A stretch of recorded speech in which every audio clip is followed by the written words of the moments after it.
All right, ये particular video थोड़ा लंबा होगा। मैं एक ही क्वेश्चन सॉल्व करूंगा इस पूरे लेक्चर में। इसका आंसर टिक मार्क करना बहुत आसान है, हम डेफिनेटली टिक मार्क करेंगे। एक ग्राफ मैं आपके सामने बना के दिखाऊंगा पीडीएफ का, ठीक है। उससे आप आसानी से इस ऑप्शंस को सेलेक्ट कर सकते हो, और उस प्लॉट को ना मैं मैथमेटिकली जस्टिफाई करना चाहता हूँ, एक रिगरस वे में भी और एक इंट्यूशन के साथ भी। ओके, तो शुरू करते हैं अपना discussion. Suppose a random variable z follows normal distribution, actually standard normal distribution. यहां पे लिख लेता हूं z कैसा है sir, standard normal distribution follow कर रहा है विथ मीन 0 वेरिएंस 1। अगर इसके लिए मुझे पीडीएफ लिखना हो तो मैं कैसे लिखूंगा सर, मुझे बताया है स्मॉल g ऑफ z से लिखोगे। अब यहां पे ध्यान से देखिए, with probability density function g of z, वही मैंने लिखा। क्यूमुलेटिव डिस्ट्रीब्यूशन फंक्शन कैसे लिखोगे sir, capital G of Z से। आपका CDF कैसे लिखोगे, कैपिटल G ऑफ Z से। ओके, इसे थोड़ा प्रोबेबिलिटी के टर्म्स में लिखते हैं, इसे थोड़ा प्रोबेबिलिटी के टर्म्स में लिखते हैं। मुझे बताइए ये जो CDF है कौन से रैंडम वेरिएबल के लिए बना है सर, Z रैंडम वेरिएबल के लिए बना है। तो यहाँ पे Z के टर्म्स में डिफाइन करिए, Z less than equal to small z। Hope कर रहा हूं यहाँ पे आपके बेसिक्स आपको काम आ रहे हैं। अब देखिए आपको और एक रैंडम वेरिएबल के बारे में बताया, another random variable y follows t1 distribution. यहाँ पे लिख लेता हूं, आपके पास एक y रैंडम वेरिएबल है, वो t डिस्ट्रीब्यूशन फॉलो कर रहा है with 1 degree of freedom. Okay, इसका पीडीएफ कैसे इंडिकेट कर रहे हो sir, small h of y से। CDF कैसे इंडिकेट कर रहे हो sir, capital H of y से। लिख लेता हूं, मुझे पीडीएफ बताना होगा स्मॉल h ऑफ y से, मुझे CDF बताना होगा कैपिटल H ऑफ y से। इसे प्रोबेबिलिटी के टर्म्स में लिखते हैं वापस से। मुझे बताइए ये जो CDF है कौन से रैंडम वेरिएबल के लिए बनाया है सर, y के लिए। तो यहाँ पे y के टर्म्स में डिफाइन करिए, y less than equal to small y। अगर आप इसमें से राइट ऑप्शन सेलेक्ट करना चाहते हो, ये स्टेटमेंट में बताऊंगा क्या है, इसमें से राइट ऑप्शन अगर आप सेलेक्ट करना चाहते हो, ये डिस्ट्रीब्यूशन का पीडीएफ कैसे दिखाई देता है, ये डिस्ट्रीब्यूशन का पीडीएफ कैसे दिखाई देता है, वो नॉलेज की आपको जरूरत है। और आपको पता ही होगा दोनों दोनों डिस्ट्रीब्यूशंस के पीडीएफ सिमिलर दिखाई देते हैं सर। अगर आपको मैं बताऊं, ये जो ब्लू है वो है स्टैंडर्ड नॉर्मल डिस्ट्रीब्यूशन, और ये जो रेड जो पीडीएफ है वो है आपके T1 डिस्ट्रीब्यूशन का। यहाँ पे मैं लिख लेता हूं चाहिए तो, रेड मैंने T1 के लिए बनाया है, ओके, और ब्लू मैंने आपके स्टैंडर्ड नॉर्मल डिस्ट्रीब्यूशन के लिए बनाया है। ओके, आप होप कर रहा हूं कि आप कलर कोडिंग समझ पा रहे हो। ब्लू स्टैंडर्ड नॉर्मल डिस्ट्रीब्यूशन का है, ये रेड T1 डिस्ट्रीब्यूशन का है। चलो देखते हैं इसमें से राइट ऑप्शन कौन सा है। पीडीएफ में जीरो के दोनों के वैल्यू सेम है क्या, आप देखिए ना, जीरो पे इसका हाइट ये है, इसका हाइट ये है, अलग अलग है, तो ये ऑप्शन आपका रॉन्ग है। ओके, ये ऑप्शन भी एक बार सेलेक्ट चेक कर लेते हैं, फिर ये और इसका डिस्कशन करेंगे। ये क्या है सर, आपको एक तरह से g ऑफ जीरो कैलकुलेट करके देखना होगा, h ऑफ जीरो कैलकुलेट करके देखना होगा। तो बताइए g ऑफ जीरो क्या होगा, probability of z less than zero, probability of your random variable less than equal to zero. और क्योंकि आपका ये ब्लू कर्व एक सिमेट्रिकल कर्व था, तो इसका आंसर काफी आना है। ओके, मुझे बताइए अभी इसके हेल्प से यहाँ पे सिंप्लीफाई करिए। यहाँ पे स्मॉल y की जगह आपको सिंपली क्या रखना है, less than equal to zero. आप समझ पा रहे हो राइट, स्मॉल y की जगह जीरो सब्स्टिट्यूट करना, तो यहाँ पे जीरो सब्स्टिट्यूट किया। अब ये रेड पीडीएफ भी तो सिमेट्रिकल ही है राइट, तो इसका भी लेस देन जीरो वाला एरिया अगर आप कैलकुलेट करोगे, ये भी हाफ ही आएगा, ये भी हाफ ही आएगा। तो उस लॉजिक के हिसाब से आपने आपके सी ऑप्शन को राइट टिक मार्क किया है। ओके, मेरे हिसाब से आपको इतना डिस्कशन समझ में आया है और आपको अच्छा भी लगा होगा। ओके, अब आपके ना बी ऑप्शन और डी ऑप्शन के लिए मुझे इस स्टेटमेंट को रिवील करना होगा, ठीक है। करेक्ट टाइम पे करेक्ट चीजें रिवील करता हूं मैं, क्योंकि डिस्कशन में आसान बनाना चाहता हूं। देखिए, c be a positive real number, मतलब इस एक्स एक्सिस में जब भी मुझे सी कोई पॉइंट बताना होगा, मुझे जीरो से बड़ा वाला ही कोई तो चूज करना है, क्योंकि मुझे सी क्या बताया गया है, पॉजिटिव रियल नंबर है सर। मैं सी यहाँ पे कहीं नहीं दिखा सकता, मेरा सी हमेशा मुझे यहाँ पे ही दिखाना होगा। और सी कैसा पॉइंट है सर, यहाँ पे दोनों डिस्ट्रीब्यूशन, दोनों आपके पीडीएफ इंटरसेक्ट करते हैं। तो एक तरह से इस पॉइंट पे मेरे दोनों पीडीएफ इंटरसेक्ट करते हैं, राइट। तो यहाँ पे कहीं तो आपका सी है, यहाँ पे कहीं तो, यहाँ पे कहीं तो इंटरसेक्शन हो रहा है, राइट। तो ये वाला पॉइंट आपका कोई तो सी है, क्योंकि बेस्ड ऑन सिमेट्री अभी क्या बता सकते हो फिर, यहाँ पे कहीं तो आप बोलोगे कि आपका माइनस सी है। मैं होप कर रहा हूं आप लॉजिकली कनेक्ट कर पा रहे हो। सी पॉइंट उन्होंने बताया कि पॉजिटिव है, तो माइनस सी क्या होगा, सिमेट्री के हिसाब से यहाँ पे कहीं तो होगा, क्योंकि यहाँ पे भी तो इंटरसेक्ट हो रहा है। ओके, अभी आपको for example G option select करना है, मतलब देखना है राइट है कि रॉन्ग है। जी ऑफ माइनस सी क्या होगा sir, G of minus C, G of minus C एक तरह से, जी किसके लिए है सर, जी आपके जेड डिस्ट्रीब्यूशन के लिए, जी आपके जेड डिस्ट्रीब्यूशन के लिए, ठीक है। तो जी ऑफ माइनस सी मैं आपको हाईलाइट करके बताता हूं क्या होगा। देखिए मैं आपको कलर करके बता रहा हूं, ये जो शेडेड रीजन है ना ब्लू कर्व में, इसका अगर आप एरिया निकालते हो, ठीक है, ये जो शेडेड रीजन है, क्योंकि जी ऑफ माइनस सी क्या होगा, जैसे मैं यहाँ पे लिख के बताता हूँ, जी ऑफ माइनस सी क्या होगा, probability of Z less than equal to minus C. और ये निकालने के लिए आपको क्या करना है, एक्चुअली ये एरिया ही निकालना है। ओके, तो मुझे आप बताइए ये वाला एरिया ज्यादा बड़ा होगा या फिर इस रेड के लिए जब आप एरिया निकालोगे वो ज्यादा बड़ा होगा, क्योंकि ये वाला एरिया ये है, ठीक है।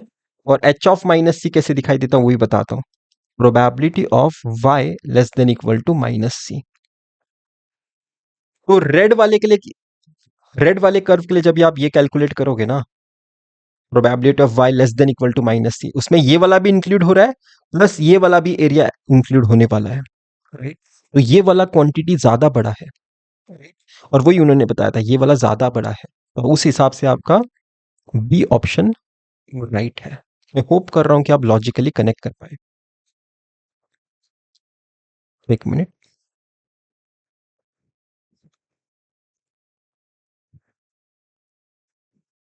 इरेज कर देता हूं ये सब। अब हम अपना डी ऑप्शन देखते हैं। ये इंटरेस्टिंग केस है, इतना भी डिफिकल्ट नहीं है। अगर आप देखोगे, आपको क्या करना है सर, जी ऑफ सी देखना है, एच ऑफ सी देखना है। जी ऑफ सी क्या होगा बताइए, जी ऑफ सी क्या होगा, यहाँ पे मैं लिख लेता हूं चाहिए तो, जी ऑफ सी क्या होगा, probability of Z less than equal to C होगा, राइट। मतलब इस ब्लू कर्व में मुझे सी के लेफ्ट साइड वाला एरिया देखना है कितना है, इस ब्लू कर्व में मुझे ये वाला एरिया निकालना है, सी के लेफ्ट साइड वाला, ये है मेरा जी ऑफ सी। ओके, मैं होप कर रहा हूं कि आप समझ पा रहे हो। आपके इस ब्लू कर्व में लेफ्ट साइड वाले एरिया में आप इंटरेस्टेड हो, इतने इसके अंदर वाले पार्ट में आप इंटरेस्टेड हो। ओके, एच ऑफ सी क्या होगा सर, एच ऑफ सी क्या होगा, ठीक है। एच ऑफ सी मैं आपको वापस से बताता हूं, ये इरेज करके,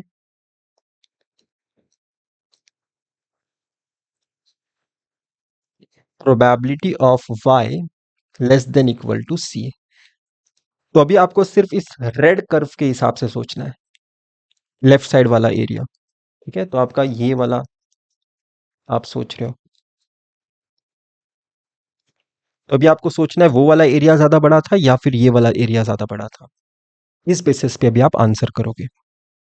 तो यहाँ पे इस क्वेश्चन को आंसर करने के लिए ना बस आपको थोड़ा सा कॉमन सेंस यूज करना था कि इसके लेफ्ट साइड वाला एरिया दोनों में इक्वल है, राइट। वो अभी अभी आपने यहाँ पे इसके बेसिस पे बताया था, इस पार्टीशन के लेफ्ट साइड में रेड का जितना एरिया है उतना ही मेरे ब्लू का एरिया है, राइट। आपने बताया था राइट कि दोनों केसेस में हाफ आ रहा है।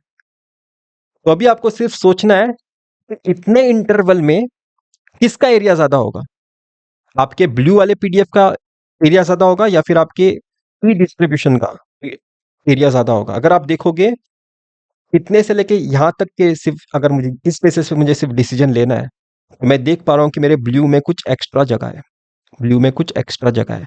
उस बेसिस पे आप आसानी से बता सकते हो। फिर मेरा जी ऑफ सी को ज्यादा बड़ा क्वांटिटी में बताऊंगा एच ऑफ सी से, और यहाँ पे तो उल्टा बताया है। एक्चुअल रिलेशनशिप क्या होना चाहिए, ये होना चाहिए, राइट, कि आपका G of C is bigger than H of C, और यहाँ पे तो उल्टा है, इसलिए आपका ये ऑप्शन रॉन्ग है। मैं होप कर रहा हूं कि आपको समझ में आया होगा। ओके, अब इस लेक्चर का एक्चुअल कंटेंट मैं शुरू करता हूं। ये बताने के लिए एक्चुअली मैं आया हूं, मैथमेटिकली जस्टिफाई करने के लिए मैं आया हूं। ये आपका स्टैंडर्ड नॉर्मल डिस्ट्रीब्यूशन है, राइट, और ये आपका टी डिस्ट्रीब्यूशन है, टी वन डिस्ट्रीब्यूशन। यहाँ पे मैं लिख लेता हूँ वापस से चाहिए तो। ये आपका टी वन डिस्ट्रीब्यूशन है, ये आपका स्टैंडर्ड नॉर्मल डिस्ट्रीब्यूशन का पीडीएफ है। दोनों में अंतर क्या देख पा रहे हो? दोनों में सिमिलैरिटी है कि दोनों बेल शेप कर्व की तरह ही दिखते हैं, राइट, बेल शेप कर्व है, पर टी डिस्ट्रीब्यूशन का वेरिएंस ज्यादा है, आपके जेड डिस्ट्रीब्यूशन का वेरिएंस कम है। इसे ना टेल के रेस्पेक्ट में सोचिए। आपके जेड डिस्ट्रीब्यूशन का टेल फटाक से डीके हो रहा है, जबकि आपके टी वन डिस्ट्रीब्यूशन का टेल स्लो डीके कर रहा है। एक्चुअल में अगर मैं आपको बताऊं, आपके स्टैंडर्ड नॉर्मल डिस्ट्रीब्यूशन का टेल एक्सपोनेंशियल से भी फास्ट डीके कर रहा है। एक्सपोनेंशियल थोड़ा स्लो डीके करता है, एक्सपोनेंशियल से भी फास्ट डीके कर रहा है, ई रेस टू माइनस एक्स से भी फास्ट है, ई रेस टू माइनस एक्स से भी फास्ट है आपका जेड डिस्ट्रीब्यूशन का टेल का डीके फॉल मतलब। और आपके टी वन डिस्ट्रीब्यूशन का फॉल मैं बता रहा हूं, और आप देख भी पा रहे हो कि स्लो फॉल हो रहा है। तो मुझे मैथमेटिकली जस्टिफाई करना है कि टी वन डिस्ट्रीब्यूशन में टेल स्लो फॉल करता है। तो देखिए मैं कैसे करूंगा। तो यहाँ पे मैं आपको मैथमेटिकली जस्टिफिकेशन दो मेथड्स के हेल्प से दूंगा। सबसे पहला मेथड मैं थोड़ा रिगरस चूज कर रहा हूँ, सेकेंड मेथड इंट्यूटिव होगा। ओके, तो आपको बताया गया कि आपका y random variable even distribution follow करता है। इस वाई रैंडम वेरिएबल के लिए अगर मैं आपको बताऊं कि आपका पीडीएफ लिख के बताइए, तो इसका पीडीएफ मैं आपको बताता हूं। ये क्या है, 1/पाई 1+y²। ठीक है, जहाँ पे इसके y के वैल्यूज कहाँ से लेके कहाँ तक वेरी हो सकते हैं सर, -इन्फिनिटी से लेके +इन्फिनिटी तक। अब मैं आपको ना हैवी टेल डिटरमाइन करने का, मतलब टेल के साइड का बिहेवियर चेक करने का तरीका बताता हूं, जो प्रोबेबिलिटी में हम यूज करते हैं। आप ना ये प्रोबेबिलिटी कैलकुलेट करिए, probability of capital Y greater than y such that y tends to infinity. आप समझने की कोशिश करिए, आपका टेल, जैसे मैं यहां पे बताता हूं, ये टी डिस्ट्रीब्यूशन है, राइट, इस टेल का बिहेवियर आप चेक कर रहे हो, टेल का बिहेवियर आप चेक कर रहे हो। इसलिए अगर आप यहां पे थोड़ा देखोगे, मैं probability of rare event happening check कर रहा हूं। ये प्रोबेबिलिटी मुझे बिहेवियर बताएगा मेरे टेल का कि किस तरह से वो फॉल कर रहा है, वो एक्सपोनेंशियल फॉल कर रहा है या फिर वो पॉलिनोमियल डिके कर रहा है, मुझे समझ में आएगा। तो यहां पे मैं क्या कर रहा हूं sir, probability of rare event happening check करने की कोशिश कर रहा हूं। यही तरीका है जो फॉर्मली डिफाइन किया गया है बुक्स में। कभी भी आपको एक डिस्ट्रीब्यूशन का हैवी टेल है कि नहीं चेक करना होता है। ओके, ओके, तो यहां पे देखिए, आप किस कंडीशन में देख रहे हो sir, y tends to infinity के हिसाब से देख रहे हो। तो मुझे बताइए उस हिसाब से क्या आप, क्या आपके g ऑफ y को आप अप्रोक्सीमेटली ऐसा समझ सकते हो, 1/पाई y²। डेफिनेटली समझ सकते हो, राइट। अगर y बहुत बड़ा वैल्यू है तो 1 मेरे लिए नेग्लिजिबल है, तो आपके g ऑफ y को मैं अप्रोक्सीमेटली ऐसे समझूंगा। ओके, अब इस प्रोबेबिलिटी को देखते हैं, y टू इंफिनिटी, आपको यहाँ पे आपका g ऑफ y लिखना था, dy with respect to integrate करना था। तो g ऑफ y के जगह अब ये सब्स्टिट्यूट करते हैं, 1/पाई y²। अगर इसे मैं थोड़ा सिंप्लीफाई करूंगा, तो एक्चुअली आप ये इंटीग्रेशन को सॉल्व कर रहे हो, y⁻²dy। अगर इसे मैं फर्दर सिंप्लीफाई करता हूं, ठीक है, जैसे यहां पे कर देता हूं, फॉर एग्जांपल 1/पाई y⁻⁻1 ठीक है, divided by -1 by two infinity limit, right. जब आप आपके इस इंटीग्रेशन को सॉल्व करोगे, रेस टू -2 क्या बनेगा सर? -1 बनेगा, डिवाइडेड बाय -1 भी। अब मैं यहाँ पे माइनस साइन हटाना चाहता हूँ, तो इस लिमिट को मैं चेंज कर सकता हूँ।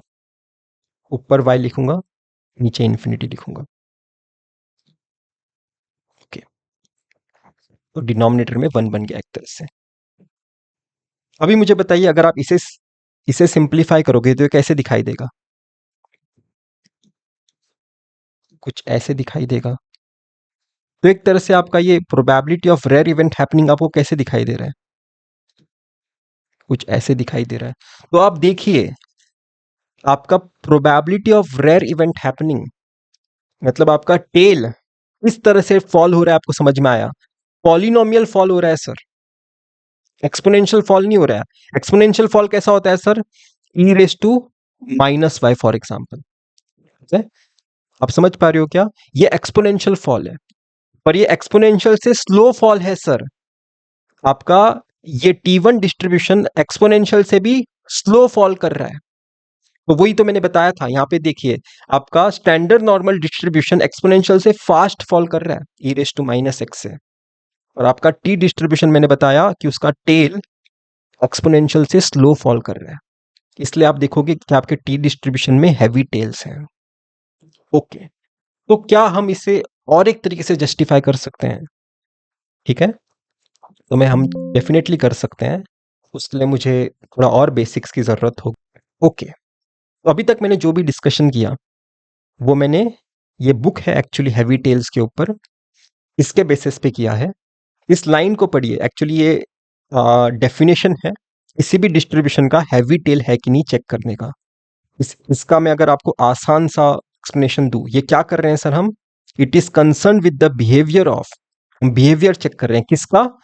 Probability of your random variable taking values larger than x as x tends to infinity. यही तो हमने किया था, probability of x greater than x और एक्स टेंस टू इन्फिनिटी, यही तो हमने किया था। ओके, तो हमने जो किया है वो सही है।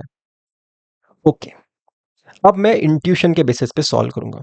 उसके लिए मुझे कुछ बेसिक्स चाहिए होंगे। अब ये हमारे प्रैक्टिस क्वेश्चंस में से ही क्वेश्चन है, जहाँ पे ये पर्टिकुलर स्टेटिस्टिक कौन सा डिस्ट्रीब्यूशन फॉलो करेगा, ये स्टेटिस्टिक कौन सा डिस्ट्रीब्यूशन फॉलो करेगा, मैंने पूछा है। तो इस क्वेश्चन का राइट आंसर डी है, जो हमें बताएगा कि ये statistic standard normal distribution follow करेगा, ये स्टेटिस्टिक आपका टी डिस्ट्रीब्यूशन फॉलो करेगा। अगर दोनों में अगर मैं बताऊं डिफरेंस क्या है, तो यहाँ पे देखिए, यहाँ पे आपके पास पॉपुलेशन का पैरामीटर पता है, तब आप स्टैंडर्ड नॉर्मल डिस्ट्रीब्यूशन यूज करते हो, जेड डिस्ट्रीब्यूशन यूज करते हो। जब आपको आपके पॉपुलेशन का पैरामीटर नहीं होता पता, तब आप सैंपल का स्टैंडर्ड डेविएशन यूज करते हो, राइट। तो यहाँ पे हम क्या करते हैं सर? टी डिस्ट्रीब्यूशन को यूज करते हैं। ठीक है, अभी इसी कॉन्सेप्ट को मैं यहाँ पे यूज करूंगा। जैसे कि यहाँ पे मैं लिख लेता हूं, आपका जेड स्टेटिस्टिक आपने क्या बताया? X bar minus mu divided by sigma by root n. ये हमें पता है कि ये नॉर्मल डिस्ट्रीब्यूशन फॉलो करता है विथ मीन 0 वेरिएंस 1। आपको आपका टी स्टेटिस्टिक भी पता है, कैसे दिखाई देता है sir? X bar minus mu divided by s by root n, standard deviation by root n. ये कौन सा डिस्ट्रीब्यूशन फॉलो करता है sir? T distribution with n-1 degree of freedom. अभी हमारा डिस्कशन हम लिमिट करते हैं सैंपल साइज 2 पे, तो उस हिसाब से हम T1 डिस्ट्रीब्यूशन की बातें करने वाले हैं, उस हिसाब से हम T1 डिस्ट्रीब्यूशन की बातें करेंगे। एक काम करता हूं, मैं आपके टी को ना ऐसा इस तरह से देखना चाहता हूं, x bar minus mu s by root n. मैंने ऊपर वाला ही पार्ट एज इट इज नीचे लिखा है, बस यहाँ पे देखिए मैं कुछ चेंजेस कर रहा हूँ। यहाँ पे मैं सिग्मा से मल्टीप्लाई करना चाहता हूँ, डिवाइडेड बाय सिग्मा करना चाहता हूँ। ओके, इससे फर्क नहीं पड़ेगा, राइट, इन दोनों का रेशियो 1 ही है। इसे यहाँ पे लिखता हूँ, इसे यहाँ पे लिखता हूँ, कर लेते हैं। तो मैं क्या देख पा रहा हूँ कि आपका टी डिस्ट्रीब्यूशन में यहाँ पे मेरा ये रैंडम वेरिएबल देख पा रहा हूँ। ओके, इतना पार्ट आपका हो गया। ओके, तो मैं क्या बोलूंगा अभी कि ये पर्टिकुलर रैंडम वेरिएबल मेरा टी डिस्ट्रीब्यूशन फॉलो करेगा विथ 1 डिग्री ऑफ फ्रीडम, तब मैंने सैंपल साइज 2 सोचा है। ओके, और मैं बता रहा हूं कि इस रैंडम वेरिएबल के लिए मेरे को हैवी टेल्स मिल रहे हैं, इस रैंडम वेरिएबल के लिए मुझे हैवी टेल्स मिल रहे हैं। तो देखिए ये तो फाइनली एक क्या है सर, ये फाइनली एक कांस्टेंट है, राइट? तो ये मेरा हैवी टेल डिसाइड नहीं करेगा, क्योंकि ये तो पॉपुलेशन का वेरिएंस है, ये मेरा हैवी टेल नहीं डिसाइड करेगा। तो इसे थोड़ा पिक्चर से गायब रखते हैं। जैसे फॉर एग्जांपल यहाँ पे मैं सोचता हूँ कि मेरा z डिवाइडेड बाय s, ये जो रैंडम वेरिएबल है, ये T1 डिस्ट्रीब्यूशन फॉलो करता है with heavy tail. z divided by s, ये T1 डिस्ट्रीब्यूशन फॉलो करता है विथ हैवी टेल्स। ये पूरा रैंडम वेरिएबल है, आप समझ पा रहे हो क्या? z रैंडम वेरिएबल है। s रैंडम क्यों है सर? s रैंडम क्यों है? क्योंकि आप सैंपल जो सेलेक्ट करने वाले थे आपके पॉपुलेशन में से, वो हमें हमें पता नहीं, राइट? हम कौन से 2 लोगों को सेलेक्ट करेंगे। उस हिसाब से मेरे स्टैंडर्ड डिविएशन का वैल्यू रैंडम है, क्योंकि मुझे पता ही नहीं कि मैं सैंपल कौन सा सेलेक्ट करूंगा। तो ये भी एक रैंडम वेरिएबल है। ओके, तो देखिए, मैं इसके लिए भी सेम तरीका यूज करूंगा। प्रोबेबिलिटी ऑफ, फॉर एग्जांपल, चलो इसे यहाँ पे ऐसा लिख लेते हैं, probability of your random variable taking large value of t. यहाँ पे मैं टी को क्या समझना है मुझे sir? T tends to infinity समझना है, ठीक है? तो मुझे इस प्रोबेबिलिटी का बिहेवियर कैसे होगा, मतलब फॉल कैसा होगा, वो मुझे समझ में आएगा। ठीक है, इस स्केल से मुझे क्या समझ में आएगा कि आपके T1 डिस्ट्रीब्यूशन का फॉल कैसा है, मुझे समझ में आएगा। इसे मैं थोड़ा और सिंप्लीफाई कर देता हूं, तो मैं इसे इस तरह से देख पा रहा हूं, probability of z greater than small t into random variable s। अब देखिए, इसे ना थोड़ा इंट्यूशन के साथ सॉल्व करिए। मुझे बताइए, t लार्ज है, आपका t लार्ज है, राइट? t लार्ज है, तो अगर मेरा s का वैल्यू मॉडरेट भी रहा, फॉर एग्जाम्पल मेरा s का वैल्यू मॉडरेट भी रहा, ठीक है, मैं यहाँ पे आप ध्यान से समझिए, आपका t तो बहुत लार्ज वैल्यू है, अगर आपका s का वैल्यू बहुत मॉडरेट भी रहा, तो भी इन दोनों का जो मल्टीप्लिकेशन होगा वो लार्ज ही होगा। और मुझे बताइए, प्रोबेबिलिटी ऑफ z, जहाँ पे वो नॉर्मल डिस्ट्रीब्यूशन फॉलो करता है, standard normal distribution, probability of z taking large value, ये नेग्लिजिबल है, राइट? क्योंकि z क्या है सर? एक स्टैंडर्ड नॉर्मल डिस्ट्रीब्यूशन है, तो ये एक रेयर इवेंट है उसके लिए, राइट? काफी एक्सट्रीम इवेंट है इसके लिए, तो ये तो नेग्लिजिबल प्रोबेबिलिटी है। तो एस टेकिंग मॉडरेट वैल्यू से तो मैं परेशान हूं नहीं, ठीक है? मेरा S random variable taking moderate value से तो मैं परेशान हूं नहीं। आप यहां पे भी देख सकते हो, इस रैंडम वेरिएबल में एक्सट्रीम वैल्यूज कब पॉसिबल है? जब आपके एस के छोटे वैल्यूज पॉसिबल है, राइट? वही मैं आपको जस्टिफाई करने की कोशिश कर रहा हूं। ओके, अब वापस से दूसरा केस देख लेते हैं। ई तो लार्ज है ही, ठीक है? फॉर एग्जाम्पल, एस को ना मैं 1/t समझ लेता हूँ, 1/t समझ लेता हूँ। उस केस में ये कैसे दिखाई देगा sir? Probability of z greater than 1, और ये नेग्लिजिबल प्रोबेबिलिटी है नहीं सर, आप कैलकुलेट करके देख लीजिए, आपके टेबल में देख लीजिए। स्टैंडर्ड नॉर्मल डिस्ट्रीब्यूशन के हिसाब से, अगर आपका मतलब z अगर स्टैंडर्ड नॉर्मल डिस्ट्रीब्यूशन फॉलो करता है, ये एक नेग्लिजिबल प्रोबेबिलिटी है नहीं। s के वैल्यूज यहां तक मेरे लिए सिग्निफिकेंस रखते हैं। तो अगर आप इस प्रोबेबिलिटी को सॉल्व करना चाहते हो ना,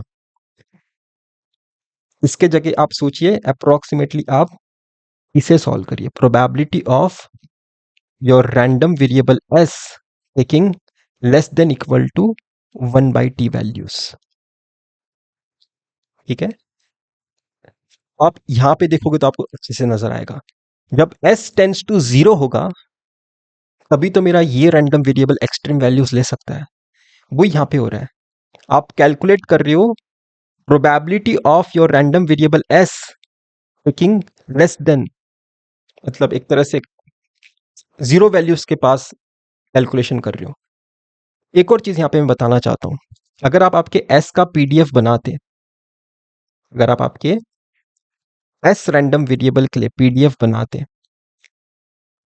कि s रैंडम वेरिएबल के लिए पीडीएफ बनाते, मुझे बताइए s के नेगेटिव वैल्यूज पॉसिबल है क्या? आपके एस रैंडम वेरिएबल के नेगेटिव वैल्यूज पॉसिबल है, क्योंकि एस क्या है सर, एक स्टैंडर्ड डेविएशन है of your sample. Standard deviation कभी नेगेटिव नहीं हो सकता, स्टैंडर्ड डेविएशन कभी नेगेटिव नहीं हो सकता। Okay okay. और इसे आपको कैसे देखना मैं आपको बताता हूं। यहां पे फोकस करिए, आपका टी टेंस टू इन्फिनिटी है, तो उस लॉजिक के हिसाब से आप क्या बताओगे, 1/t टेंस टू 0 होगा। ठीक है। फॉर एग्जाम्पल आपके इस 1/t को ना मैं एप्सिलॉन बुलाना प्रेफर करता हूं, और मुझे पता है कि एप्सिलॉन क्लोज टू 0 है। ओके, तो यहां पे मैं इसे एप्सिलॉन लिख देता हूं। ठीक है, तो आपकी इस प्रोबेबिलिटी को आप कैसे सोच सकते हो, 0 to epsilon PDF of your random variable s times ds. Right, आपके इस प्रोबेबिलिटी के कैलकुलेशन को आप इस तरह से देख सकते हो। राइट, माइनस इन्फिनिटी से क्यों नहीं कंसीडर किया सर, क्योंकि मैंने अभी भी बताया एस के नेगेटिव वैल्यूज पॉसिबल नहीं है, एस एक स्टैंडर्ड डेविएशन है ऑफ योर सैंपल, तो 0 से ही आपको एप्सिलॉन तक लिखना है। अब यहां पे देखिए, एप्सिलॉन आपने क्या बताया था सर, एप्सिलॉन टेंस टू 0 बताया था, तो 0 के पास एकदम कंसीडर करिए एप्सिलॉन को। फॉर एग्जांपल मैं यहां पे एप्सिलॉन कंसीडर करता हूं, एप्सिलॉन। ठीक है, और कंसीडर करता हूं कि आपके इस पीडीएफ का ना 0 पे वैल्यू कुछ तो एक नॉन जीरो वैल्यू प्रेजेंट है, इस 0 पे कुछ तो एक नॉन जीरो वैल्यू प्रेजेंट है। ठीक है, तो ये जो आप कैलकुलेशन कर रहे हो, ये जो आप इंटीग्रेशन सॉल्व कर रहे हो, आप इनडायरेक्टली यही यही तो कैलकुलेट करने वाले हो, इस रेक्टेंगल का एरिया ही तो कैलकुलेट करने वाले हो। और इस रेक्टेंगल का एरिया मैं कैसे देख पा रहा हूँ, एफ ऑफ 0 इंटू एप्सिलॉन। तो उस लॉजिक के हिसाब से अभी यहाँ पे वो सब्स्टिट्यूट करिए, एफ ऑफ 0 इंटू एप्सिलॉन, और आपका एप्सिलॉन आपने क्या सोचा था, 1/t सोचा था, तो यहाँ पे 1/t सब्स्टिट्यूट करिए। यहाँ पे मैंने 1/t सब्स्टिट्यूट किया। अब यहाँ पे ये एक आपको पता है राइट, ये ऐसी कुछ तो एक वेरिएबल है, यहाँ पे आप वाई स्मॉल वाई भी रख सकते थे, तो यहाँ पे स्मॉल वाई आता। इसे टी डिस्ट्रीब्यूशन मत समझना, ये एक वेरिएबल का नाम है बस। तो मैं क्या देख पा रहा हूँ कि ये जो आप बिहेवियर चेक करना चाहते थे, ठीक है, वो मुझे पॉलिनोमियल डिके ही दिखाई दे रहा है अभी भी। ठीक है, वो मुझे पॉलिनोमियल डिके ही दिखाई दे रहा है। तो यहाँ पे मैं उसे समराइज कर देता हूँ कि मैंने क्या देखा, कि इस रैंडम वेरिएबल के लिए मेरा फॉल कैसे देख पा रहा हूं मैं, मेरा फॉल मैं कैसे देख पा रहा हूं,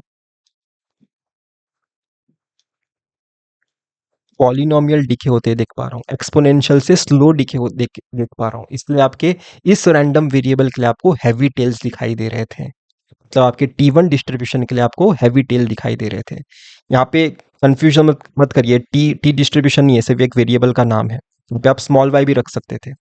ओके, बस आपके मन में एक क्वेश्चन होगा, सर आपको कैसे पता कि ये 0 नहीं है, एफ ऑफ 0 0 नहीं है, आपको कैसे पता है। ठीक है, मैं बहुत ही स्पेसिफिक डिस्कशन कर रहा हूँ T1 डिस्ट्रीब्यूशन के लिए, ठीक है, इसलिए मुझे पता है, क्योंकि आपको पता ही होगा कि आपका काई स्क्वायर डिस्ट्रीब्यूशन, ठीक है, मतलब आपका chi square distribution with 1 degree of freedom, जब आप आपके काई स्क्वायर डिस्ट्रीब्यूशन में 1 डिग्री ऑफ फ्रीडम चेक करोगे ना, ठीक है, जैसे आपको पता है right, n-1 S square divided by sigma square, अगर यहाँ पे मैं n का वैल्यू 2 सोचा हूं, तो ये कौन सा डिस्ट्रीब्यूशन फॉलो करेगा सर, ये काई स्क्वायर डिस्ट्रीब्यूशन फॉलो करेगा, ये random variable chi square distribution follow करेगा विथ 1 डिग्री ऑफ फ्रीडम। आप इसका प्लॉट चेक करिएगा, 0 पे नॉट इक्वल टू 0 वैल्यू है, पॉजिटिव वैल्यू है। इस डिस्ट्रीब्यूशन में आप चेक करिएगा कि आपका 0 पे 0 वैल्यू नहीं है सर आपके काई स्क्वायर डिस्ट्रीब्यूशन में, इसलिए मैं गारंटी के साथ बता रहा हूं कि एफ ऑफ 0 एक पॉजिटिव वैल्यू है, नॉट इक्वल टू 0 वैल्यू है। मतलब एस स्क्वायर के, मतलब आपके इस डिस्ट्रीब्यूशन में एस स्क्वायर इक्वल टू 0 पे डेंसिटी नॉट इक्वल टू 0 है, डेंसिटी नॉट इक्वल टू 0 है, इसलिए आप कंफर्मेशन के साथ बता पा रहे हो कि एफ ऑफ 0 एक पॉजिटिव है। मैं होप कर रहा हूं कि ये डिस्कशन आपको काफी अच्छा लगा होगा, मुझे पता नहीं कि आपको अच्छा लगा है कि नहीं। इस क्वेश्चन का राइट आंसर तो हमने पहले ही निकाल लिया था, बस इसका मैथमेटिकल जस्टिफिकेशन मैंने दिया है। ठीक है, ये तरीका कंप्लीट है, इसमें कोई डाउट मत रखना, ये तो रिगरस डिस्कशन है। इसमें आपको थोड़ा डाउट हो सकता है, मुझे भी स्टार्टिंग में थोड़ा डाउट हो रहा था कि मैं सही सोच रहा हूँ कि गलत सोच रहा हूँ। फिर बाद में मैंने प्रोफेसर एमआईटी के एमआईटी से उनके साथ डिस्कस किया, वेरीफाई किया, और ये तरीका सही है। ओके, तो इस रैंडम वेरिएबल को हैवी टेल बनाने के लिए, इस रैंडम वेरिएबल को हैवी टेल बनाने के लिए इसका इसने प्रॉब्लम किया एक्चुअली, आपके स्टैंडर्ड डेविएशन ऑफ सैंपल ने प्रॉब्लम किया है। ठीक है, ओके। तो लास्ट में मैं आपको कुछ एक कंपैरिजन देना चाहता हूँ। ये जो आप ब्लू कर्व देख रहे हो, ये वाला कर्व, ये एक्सपोनेंशियल डिके का कर्व है। ठीक है, और ये जो आप वॉयलेट कलर में देखोगे वो आपका एक तरह से इवन डिस्ट्रीब्यूशन का कर्व आप समझ सकते हो, वॉयलेट वाला। और ये जो आप रेड कलर का कर्व देख रहे हो, ये अप्रोक्सीमेटली आप समझिए कि आपका एक स्टैंडर्ड नॉर्मल डिस्ट्रीब्यूशन का कर्व है। ओके, तो इसके टेल साइड में सबसे पहले कौन डिके हो रहा था, उसके बाद कौन सा, उसके बाद कौन सा, मतलब कौन सबसे फास्ट डिके कर रहा है, फॉल कर रहा है, वो हम समझने की कोशिश करते हैं। तो यहाँ पे मैंने थोड़ा जूम किया हुआ है, देखिए ये वॉयलेट कौन सा है सर। वैसे हमारा थियोरी क्या बताता है कि वॉयलेट कर्व मतलब आपका इवन डिस्ट्रीब्यूशन एक्सपोनेंशियल से भी स्लो डिके करता है, राइट। एक्सपोनेंशियल ब्लू कलर है, एक्सपोनेंशियल ब्लू कलर है, देखिए बीच में है। ओके, और वॉयलेट कौन सा था सर, टी1 डिस्ट्रीब्यूशन, जो एक्सपोनेंशियल से भी स्लो डिके करता है, स्लो डिके करता है। तो आप देख सकते हैं उसका ऊपर है सर, ब्लू से ऊपर है आपका वॉयलेट, आपका टी1 डिस्ट्रीब्यूशन टेल साइड में। और ये रेड कौन सा है सर, ये आपका स्टैंडर्ड नॉर्मल डिस्ट्रीब्यूशन है, जो एक्सपोनेंशियल से भी फास्ट डिके करता है। एक्सपोनेंशियल ब्लू वाला है, ये आपका स्टैंडर्ड नॉर्मल डिस्ट्रीब्यूशन का फॉल हो चुका है टेल साइड में। ठीक है, अगर मैं आपको जूम आउट करके बताऊं तो आप नहीं चेक कर सकते, तो मैंने यहाँ पे टेल साइड में थोड़ा जूम करके आपको बताया। आप देखिए सबसे स्लो डीके कौन सा करेगा सर, आपका टी1 डिस्ट्रीब्यूशन। बीच वाला सेपरेटर आपका एक्सपोनेंशियल डिस्ट्रीब्यूशन है, और आपका सबसे फास्ट फॉल किसने किया सर, टेल साइड में स्टैंडर्ड नॉर्मल डिस्ट्रीब्यूशन है। तो एक आपको एक तरीका बताता हूं, कोई भी डिस्ट्रीब्यूशन का हैवी टेल है कि नहीं, अगर आपको चेक करना है ना, हमेशा एक्सपोनेंशियल से वो स्लो डीके कर रहा है क्या नहीं चेक करते हो। आप देख सकते हो आपके टी1 डिस्ट्रीब्यूशन के लिए बताया जाता है कि उसका हैवी टेल है, क्यों, क्योंकि आप देख सकते हो वो एक्सपोनेंशियल से भी स्लो फॉल कर रहा है टेल साइड में। ओके, ये last cherry on the cake था इस पूरे लेक्चर का। Okay, thank you.